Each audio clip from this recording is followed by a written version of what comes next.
கடைசியாக ஒரு 1000 ஃபார்ம்ஸ் வரும். 1000 வீடுனா 1000 ரெண்டு 2000 ஃபார்ம்ஸ். ஒருத்தருக்கும் 2 ஃபார்ம் கொடுக்கணும். 2 ஃபார்மும் கொடுத்துருவாங்க. இதில் என்னன்னா மெயின் நமக்கு அதில் 3 இடம் இருக்கும். இப்போ பார்த்தீங்கன்னா அந்த ஃபார்ம் கொடுங்களேன்.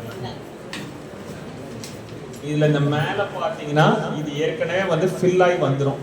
இது வந்து இருக்கவரோட டீட்டெயில்ஸை தான் ஃபில் பண்ணணும். சரி, ஆதார் அட்டை, கைபேசி எண், தந்தை பேர், தாய் பேர், அவங்களுக்கு ஓட்டர் ஐடி இருந்துச்சுன்னா அப்புறம் வேறு யாராவது அவங்களோட சொந்தக்காரங்க பேர். இது வந்து இந்த ஃபோட்டோவில் யார் இருக்கோ அவங்களுக்கு ஃபில் பண்ணுவீங்க.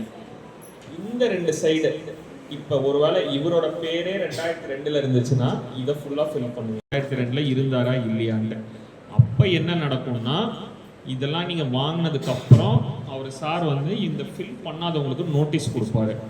அப்போ அவங்க வந்து ப்ரூஃப் வந்து கொடுக்கணும். இப்போ நீங்கள் சொன்னீங்களே 87